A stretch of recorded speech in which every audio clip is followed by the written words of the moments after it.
The rules are simple. Survive by Stevie Chandler. Chapter 1. Prologue. I scrolled the computer screen past one more image as the soft background of the TV echoed through the dark room, with only the light of the screens to give any visibility to my world. I sighed, rubbing my tired raccoon eyes with an annoyed yawn. I'm not even tired yet. My eyes glared slightly off the dully lit screen, across the messy desk. Empty soda cans and dirty bowls that I just haven't gotten around to picking up, stacked, cluttering the silkwood. A clock, written in a headache-inducing red, intrigued my short attention for the moment. 3:28 a.m. I rolled back in my chair, taking off my large headphones given to me last Christmas. They're supposed to be the best in canceling out the noise. Well, I don't have to worry about that anyway. It's not like anyone will come into my room. I stood from my chair, walking sluggishly over to my bed. Another day went and passed, still nothing to show for it. I rubbed my temples in a circular motion to end the throbbing in my head.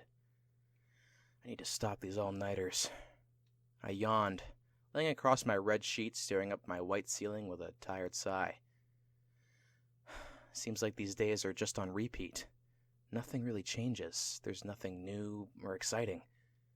My attention turned to the TV. Late-night crime and most wanted reports. Who done it and why? So many questions and reasons that don't entirely make sense. I think they're just crazy. To be honest, I think all people are mad. Eventually, everyone meets their snapping point. It's all just a matter of time until all of our names are up on that late-night wanted list. Please be on the lookout for the wanted unknown assailant, commonly called the cell phone killer. Teens between ages 15 and 18 are advised to be indoors before sundown. It is suggested not to leave the house, if possible, if you or a loved one is between these ages. If you hear anything, please call local police. Do not approach, for he is considered armed and dangerous. If you think that you have any information that could lead... Oh, I remember when the cell phone killer first started appearing on the news. It was 2.5 years ago when 5 kids went missing, all from around the same area. 3 of their bodies were found a few months after, with their cell phones in their hands, all with the same message. Game over, typed across the screen. Since then, over 30 kids between the same ages have disappeared from all over the country. Each teen's cell phones also went missing, even if they didn't have it with them. 16 bodies have been found with various wounds and bruises, and almost no similarities. 4 were found on their 21st birthdays. Sick. That's what it is. I guess the killer figures they're games, but in a way it's true. Life's just a game that we all need to learn how to play or just die. A creak echoed through the house. I closed my eyes and pinpointed the source. I've lived in the same place all my life, and after a while, you know every bump and crack. I think it's coming from the garage door, if I'm not mistaken. I stood from my bed, stretching my back with a groan. I guess Dad's finally home. It's about time. I walked to my door lazily, with a shuffle to my step. I walked down the darkened hallway to the stairway, making my way to the first floor of my house. I yawned again. It's dawning on me just how tired I really am. Oh, Dad? I called, making my way to the kitchen. The house held an unsettling stillness. I began to awaken from my sleep-deprived consciousness into a sense of worry. I carefully moved the light switch on to the wall to my left. My fingers grazed the white switch, flipping to an up position. Nothing happened. Okay. Now I'm worried. I pulled my cell phone from my pocket. It gave me a small path of light extending no more than 2 feet in front of me. My heartbeat increased as I walked into the open living room. I scanned what I could. Nothing. Maybe I'm overreacting? I sighed with relief to see that the room was indeed empty. I've been playing too many horror games lately. I moved with a swift movement over to the garage door. I shined the light across the metal handle, worn over years of ins and outs. A smile reached my lips, seeing that the door was still locked. My shoulders relaxed as I unlocked the door. I walked into the warm garage. I moved carefully through the clutter of boxes and decorations, which stack up until I'm forced to put them up on the roof. My target soon appeared in the dim blue light of my phone. The power box hung on the wall. I walked over, moving several boxes, making my way to the metal. I opened the door, tracing my fingers down to the label Kitchen. I switched the button from off to on. That's weird. Why is it off? I turned to walk back into the house, only to freeze. My eyes widened as my mouth merely hung itself in disbelief. No. No, this can't be happening, I whispered, for only the two of us. My heartbeat became the only audible noise as I stood in total fear. I could feel the skin across my hand shaking against my own whim.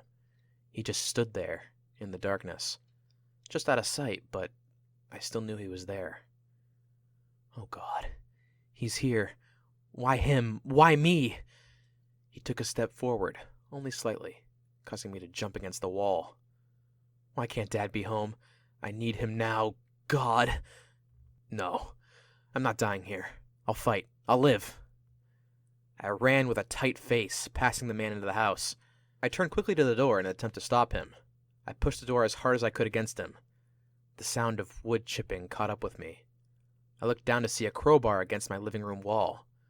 I pushed off the door, running into my kitchen, sliding against the tiled floor. I have the upper hand here.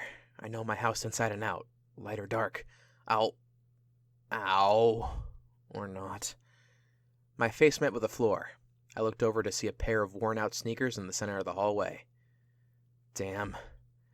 How many times was I told to pick those up again? Doesn't matter. I stood quickly, catching eyes with him again. My breath felt massive and rapid. The man walked closer and closer to me. I backed up with each of his steps. I will not die here. I can't. There's so many things I haven't done yet. I'm not 15 yet, I cried. He shook his head slowly, seeing through my lie. My back met the wall. I felt like I was going to vomit. I can't be here.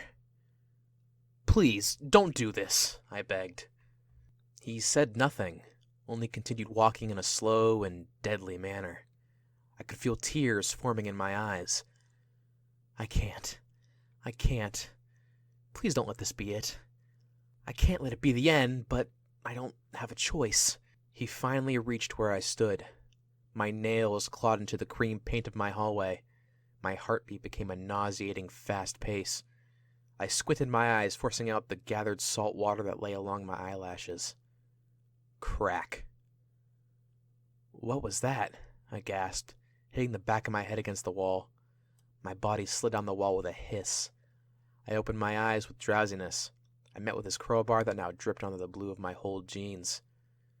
Eyes gazed up onto the face of the killer with dizzy vision. A white flash filled my sight, before black.